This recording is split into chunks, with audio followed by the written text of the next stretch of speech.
Welcome to Web3 and Me, presented by FLOLiO. On today's show, Dan and I are going to dive into the last week in the NFT and crypto markets. It has been a bloodbath on the crypto side, as we've seen markets all over the world just take an absolute beating, showing no signs of slowing up. But you know what? NFTs have been fairly resilient, Yeah. especially some of the higher end ones. So we'll get into that. Please, before we get going, as always, like today's show, subscribe to our channel, drop a comment if you would. All these things help us out in the algorithm. We greatly appreciate it. Most importantly, head to FLOLiO.com, FLOLiO.com for all of your NFT needs. Dan, how are things going over in the Netherlands today? Good, and this time with much less hair.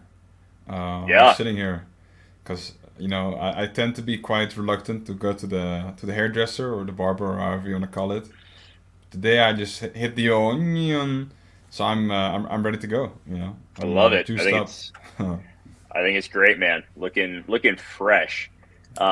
Things, it's been an interesting week in the markets all around. So Mm, let's dive into it. On Tuesday, we had Jerome Powell's speech that was pretty bearish long term for mm, the state of the American economy. We saw uh, rates rise by 75 basis points or 0.75%, however you want to call it. And so, it's just been an absolute bloodbath since then. We've seen, crypto go down. The stock market is taking a huge shit over here. We've seen, globally, things are not great at the moment. How are things? How have you been processing all of this? What are your thoughts on it? Or are you just kind of like, I'm focusing on JPEGs? yeah, I don't know what I should like. I'm so inexperienced about what to do. I just play it safe. Yeah. I'm not gonna take any crazy risks.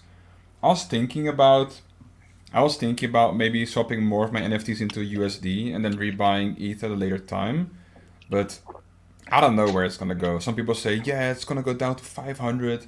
Some other people are like, nah, it's gonna go way up, man.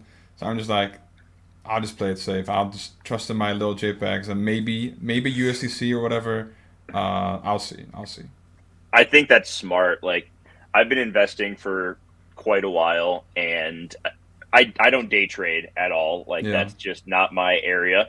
Um, I think being aware of what your strengths are from an investing standpoint, and if you have no strengths from an investing standpoint, just sit on your hands. Like, Mm. you don't need to be trying to do a whole lot of stuff. We saw on Tuesday just crazy volatility, Mm. and if you were trying to trade that, you probably got destroyed. Like, it was probably very bad. And there's a Yeah. lot of emotion. Making emotional decisions from an investing standpoint is very, very bad. So I think that level of self awareness, I think, is good. And people should just, if you have conviction long term, there's no need to try to swing trade stuff and predict where the bottom is going to be. The same people who were saying ETH was going to go to 5K by the end of last year are now saying that ETH is going to go to $300 Yeah. by the end of this year. So no one knows, right? Like, just have a long-term point of view. Like we talked about the other day, dollar cost average in, and everything's going to be fine in the long run, you know? And if not, hopefully just a meteor comes and wipes out the planet. We can all just, call it a day there. So, that has been ugly. There have been some positive things, though. A story came out the other day that the NASDAQ exchange, which is the second biggest, stock exchange, is going to be doing crypto custody services for BTC and ETH for institutional investors. So there is Wow. still a big push to bring crypto mainstream. I think they waited till after the ETH merge to announce that because there's definitely less concern about the environmental impact of ETH now. So do I expect that to shoot our crypto up in the coming days or weeks? No. I just think that long term, the more people that have exposure to invest in crypto is probably a good thing for the price of it, for the health of the crypto market, all that stuff. So that that's not I think that's a positive. I mean, yeah, I think so as well. I think it's hard to argue that this is a negative, right? This is Yeah, for bad. sure. Yeah, like we're just seeing more and more mainstream adoption of it. There's still the people who are going to hate on it and call it a scam because they don't understand it, and that's fine. There can be those people for everything, but we're seeing more mainstream. A few other things on the mainstream side. The Museum of Modern Art. in New York announced that it's going to be selling $70 million worth of traditional art, if you will, and moving it into digital art. So we don't know exactly what that means. I think they chose to not use the term NFT, which is probably a good thing to not trigger people. But I'd say if MoMA follows through on this and buys $70 million worth of digital art, that's also pretty wild. Like, what? Just for funsies here, what would your guess be on like what they buy, or what would you buy from a art standpoint if you had that $70 million budget? Well, I mean, all the signs point to that they're gonna sweep Wolfgame floor with $70 million. Right? Like, let's be real, guys. Come on, guys. That is a Now, level of honestly, that's a level of hopium I've never seen before, Dan. probably it's art blocks, right? Like Fidenza stuff, right? Like, I probably could, the safer stuff. I don't know, yeah, I squiggles. think some one of ones. Like, I could see them getting X copy. I could see them Yeah, getting some Beeple one of ones. Not like the editions, but the one of ones. Same with like Ferocious. That wouldn't surprise me at all. yeah, And yeah, I think some of the, I think probably Ringer, like the higher quality ones, Fidenza, stuff like that. So yeah. I think it's gonna be interesting to see how it plays out. Another story I saw, I believe yesterday, was that the New England Patriots are partnering with the company Chain to bring more crypto and blockchain activity to their, to what they offer their fans. And just the comment section was absolutely hilarious. So, do you know who the New England Patriots are? Is it football? American Yeah, football? American Okay, football. And okay. it was so funny because the fans in the comments were like, "We don't even have a good offense, and you're worried about the blockchain." Like, I was like, that as a business, the people running this account don't control who you guys sign for your team, right? Like, it was just so funny, and so I many people were love like, it. "Oh, there's still time to delete this," and I'm just like, so many people still just hate blockchain and crypto for no Yeah, reason whatsoever. yeah. So we're It's we're quite still wild. early, Dan. Oh, Yeah. for sure. Yeah. What is the overall sentiment towards crypto and NFTs over in your part of the world? I would say, I mean, I would argue it's inherently like negative globally, but at least in my country, the Netherlands, we've always been quite, I don't know, like technological. Is that a word? Yeah. I can't even speak English anymore. Because there's this one town, city. It's I think I forgot the name. It's like this. It was this giant like light bulb factory or like company, and then they slowly started progressing into like electronics, and then they became one of the largest companies in the world, and all that money was flowing back into providing like IT schools in that neighborhood like area, and that's why the IT area in the Netherlands is quite strong, very large as well. So I would argue that maybe because of that, the understanding of blockchain by itself is maybe a little bit like higher compared to other countries, maybe. But still, if you even dare to mention the word NFT anywhere, it's just gonna be like it's either like I don't know what it is, or it's like it's a scam. you know, I Love recently it. I went to like some forum, and they were like talking about high end watches, right? So like $500,000 watches and stuff, and I was just like, yeah, it's a scam, like it's expensive, although it must be a scam, right? And this is Yep. the responses were quite entertaining, but I don't understand like what goes through people's minds. Like, is this expensive? Yeah, well then it's a scam, like it's I don't know. Yeah. I'm trying to rationalize some people's thoughts is probably a good way to just get frustrated even further. So let's kind of look back at the last week on the more micro level and see where we're at. Trading volume has been. I was expecting it to fall. Honestly, after Tuesday, I was expecting it to fall off even worse than it did. It took a little dip down, but nothing horrific. We're still in that like $10 to $12 million a day range. Nothing compared to where we were before, but it is what it is. If we look at the 7-day chart over here on FLOLiO.com, we see Bored Apes up at the top, Mutant Apes following behind. They've almost 16 ETH now. A lot of anticipation around 8 coin staking. We'll get into that a little bit more. Renga has had a really nice recovery. This time, it's down from where it was last week when the Mm. floor was approaching 2 ETH, but it went as low as like 0.79, I think, earlier this week. So it's seeing recovery. I actually scooped up a fairly rare one yesterday that I've been watching to see the price go down. We have Azuki here at 10.5. Let's talk about Azuki. This is a good way to segue into that. There's been a lot of speculation going around that Azuki is raising VC funding. That in and of itself, I think it's probably for the best. The question is, was there insider trading involved? Because we can look and see that the floor on Azuki over the last week, I mean, from the 16th, it took a big leg up to, 10.5 from 7.5. So that's a pretty sharp increase right there. If we look at the daily volume, we'll have to zoom out a little bit more. If we look at the daily volume on the 16th, 17th, that's the biggest day Azuki's had in over a month. Yeah. And it came with no announcement.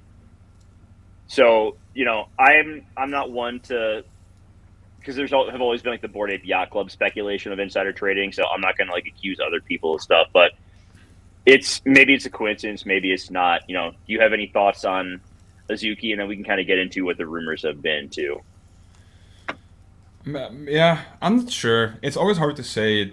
It's so easy for information to leak.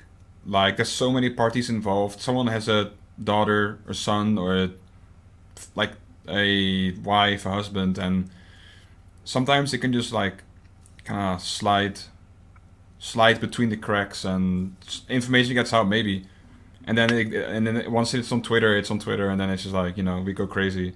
But yeah, it's always hard to say. It's always hard to say. Yeah, some of the speculation is that they're raising $30 to $50 million, and it's at like a $400-500 million. I heard even $1 billion valuation. I don't know if any of this is true.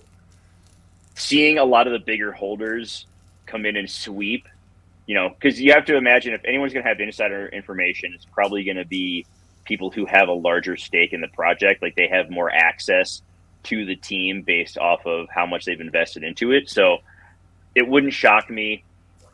Another question going around is, will Zagabond and the controversy around him, if they do raise money from VCs, will the VCs ask him to step away to remove that controversy? I don't think they will, because it really doesn't seem, after the initial, concern about it, it doesn't really seem to have affected the project a ton in the last few months. Like it's been, the floor has gone down, but so is the floor of everything else. It's not like it's been exponentially worse.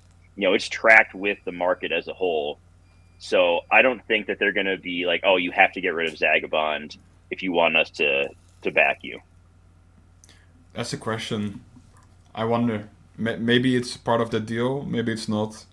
Part of me wonders if he's gonna continue building if he does receive VC funding. Part of me feels like this was just the end goal, right? If they abandoned previous projects because they didn't perform according to expectations, and Azuki did, maybe the end goal was VC funding, right? Yeah, it's possible. It is possible. Let's talk about your Cool Cats here for a little bit.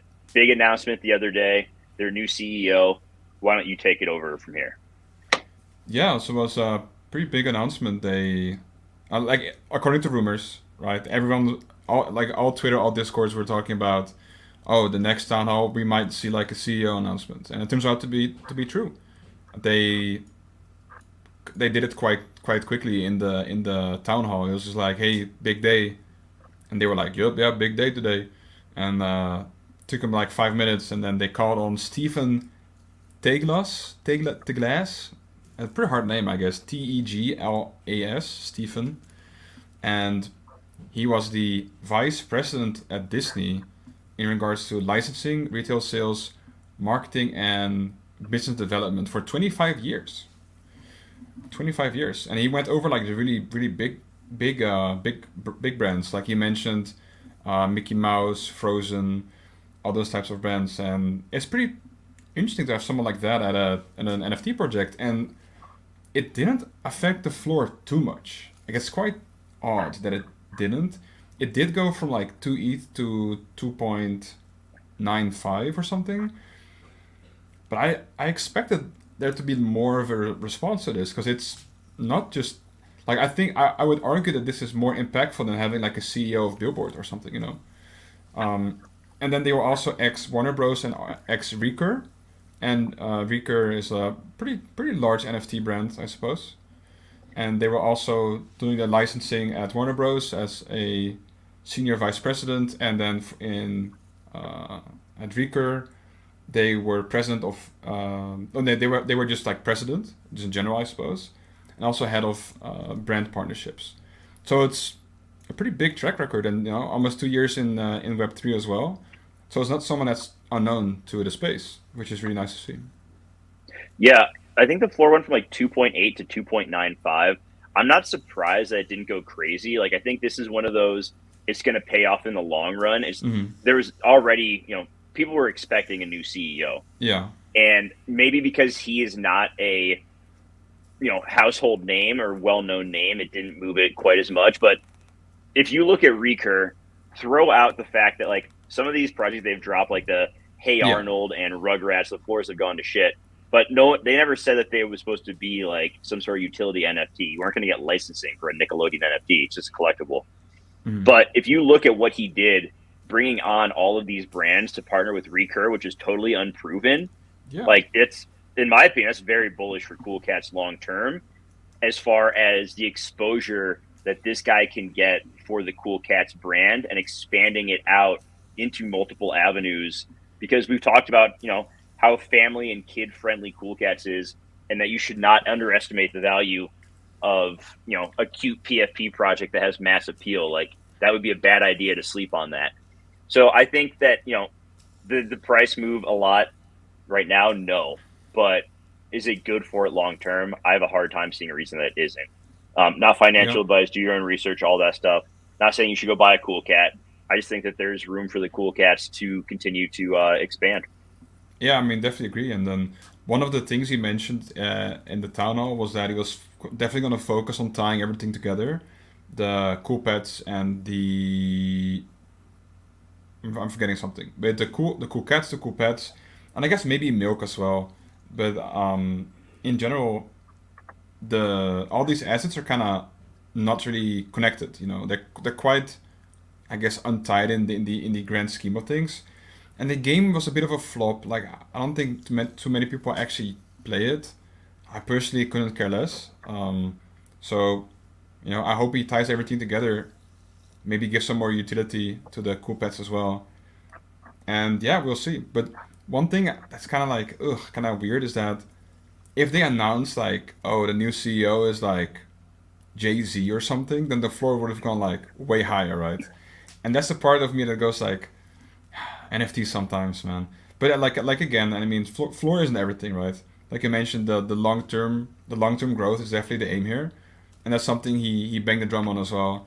Being at Disney for 25 years, he knows how to build brands over a long time.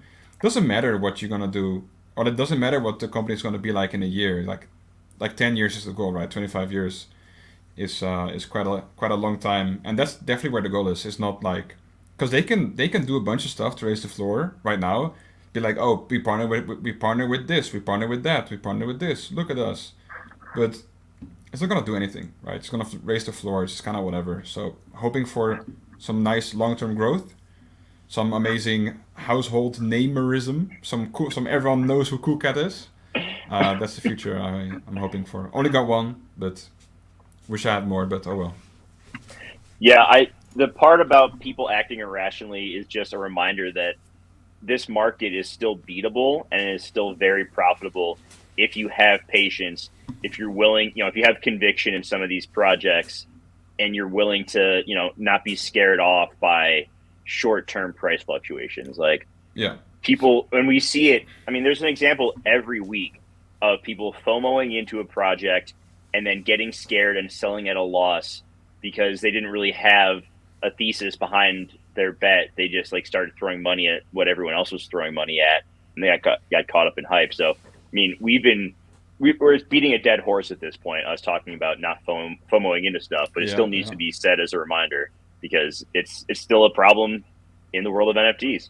So, a few other things to talk about. I've been a fan of 10KTF.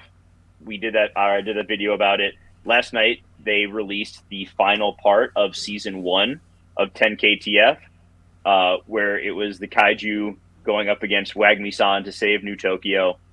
I thought it was really cool. They all but confirmed that season 2 is coming. I think we all knew that based off of the progress we knew was made and how they are creating, this whole company that has 10KTF at the center of it. We still don't know how they're associated with Ranga. We still haven't gotten any word on when the demo for the game, because it would appear that there's like a game coming, when that's going to be playable. But once again, the storytelling was fantastic. The visuals were great. And this is another one of those projects, like, just be in it for if you're in it, you're in it for the long haul.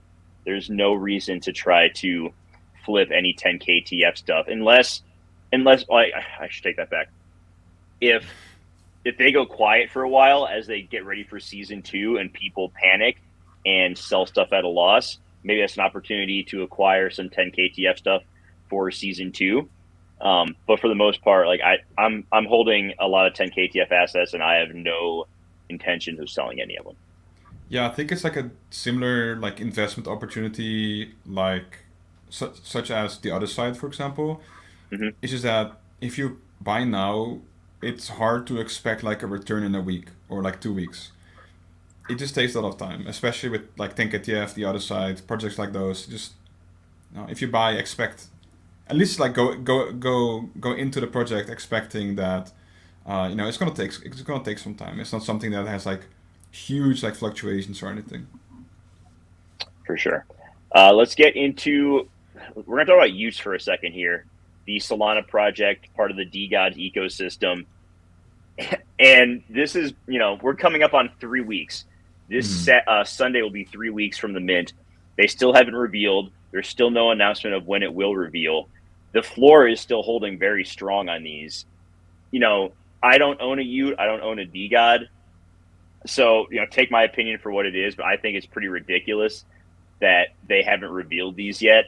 They're taking 5% for creator royalties on secondary, which, it's their project. They take what they want.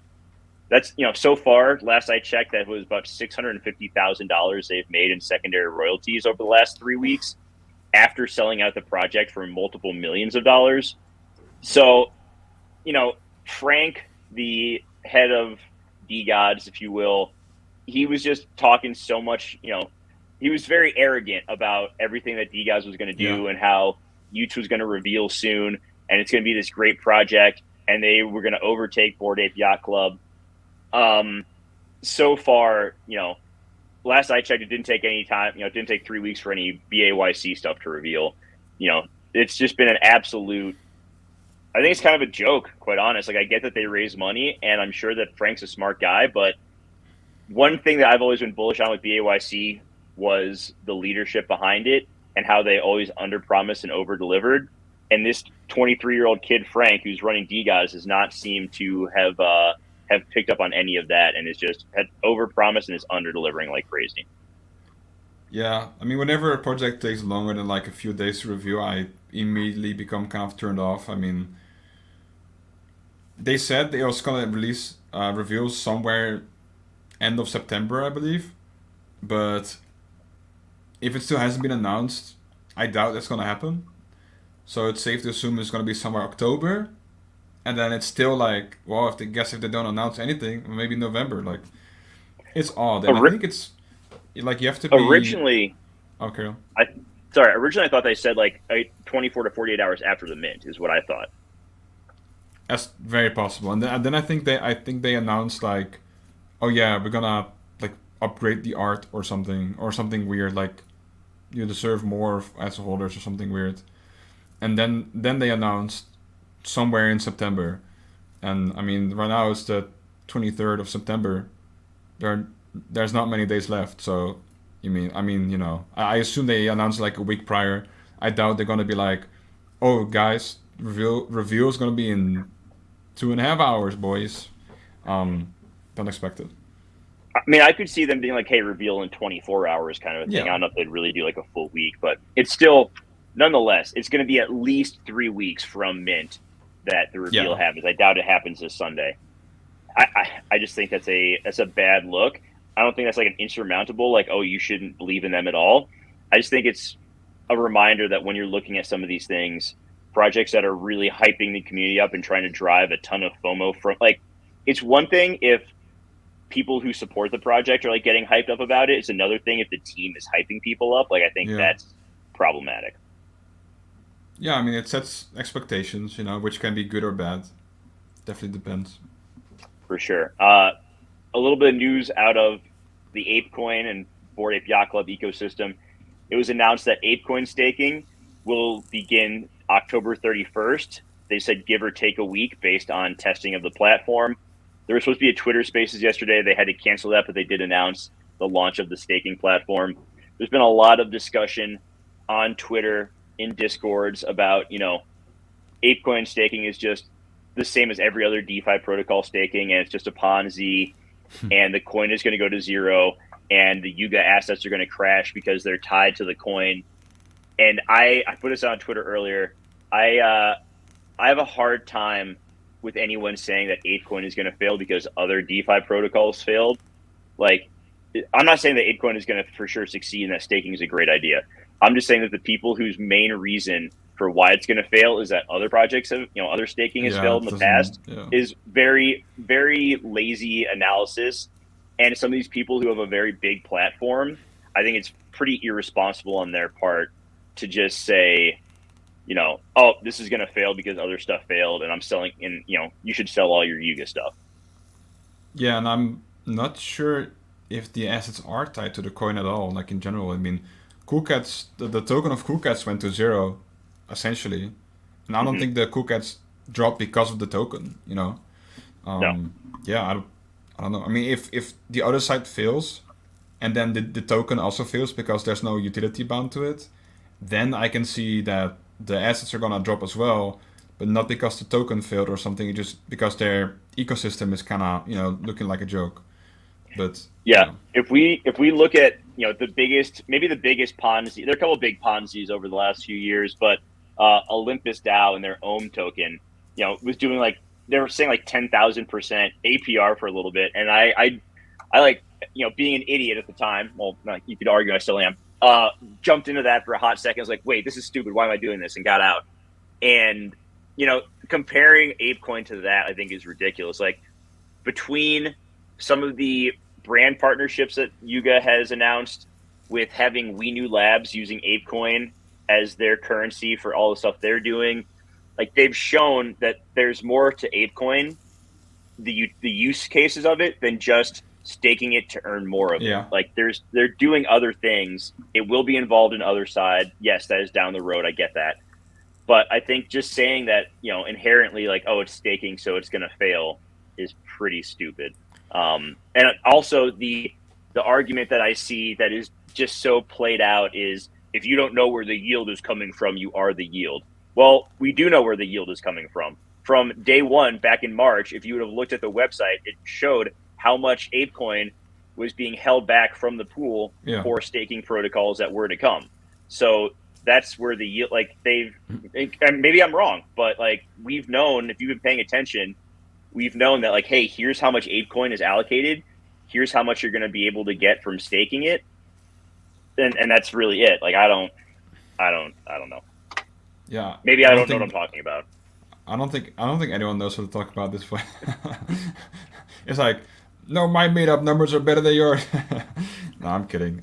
Yeah, I mean, I assume you know what you're talking about, at least a little bit. I don't I would hope remember. so.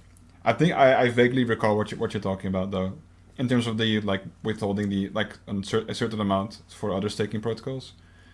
Yeah, Yeah, I because mean, there was a staking proposal that was there at launch, that had, a 3-year timeline of, like, hey, in Q1 of year one, here's how much is going to be released.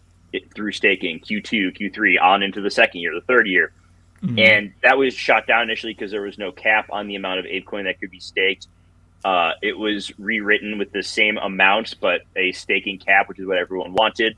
So we've known, if you've been paying attention, since April, how much ApeCoin was going to be coming, from the total supply that was created. Like, there is a cap supply of ApeCoin, and we've known how much is coming out. So, like, to me, we know where the yield is coming from. Maybe I need to do some more research because maybe I'm looking at this the wrong way. But I feel like I'm taking crazy pills every time people say, if you don't know where the yield coming from, you are the yield when it comes to this particular example.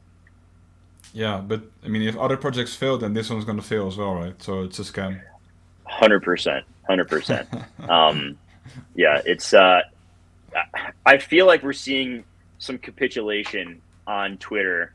I'm not going to say we're at the bottom. I'm not going to say we're even near the bottom, but I will say that I'm starting to see people, who are overly emotional and panicking more than I've ever seen them panic before. So I do think we are starting to see the beginning of capitulation, which to me is a buy sign for some of this stuff. Like, oh, you're panicking and you're giving up. Okay, it's time for me to put more money in because I'm just going to counter trade the capitulators at this point. There you go. And then There. then ETH is gonna go to 10,000, and we're all gonna be rich. Don't see that happening anytime soon, but that Yeah, sure would be cool. that's just how easy it is. Yep, that's exactly how easy it is. Any final things you want to touch on today before we get out of here?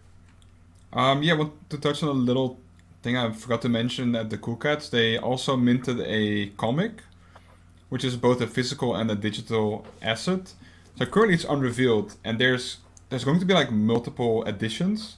So similar to like Aku that we read, like the Aku chapters. So if you hold the first chapter, then you're eligible for the second and then third, all that kind of stuff. And then if you have a full set, you can I'm not sure how many there are or how many they're gonna be. Maybe it's mentioned. There's still like rarity to it as well. Like, oh, you got like a fancy border, some rare percent, whatever. Don't care about it too much. But if you have a whole set, you can burn it.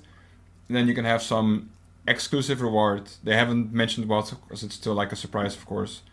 But yeah, so that happened. So the first chapter dropped, but it's still unrevealed and gonna reveal soon. I should have probably looked up the date, but it's soon TM. It's probably like within a week. Okay, There you very go. good. I think that'll wrap it up for today.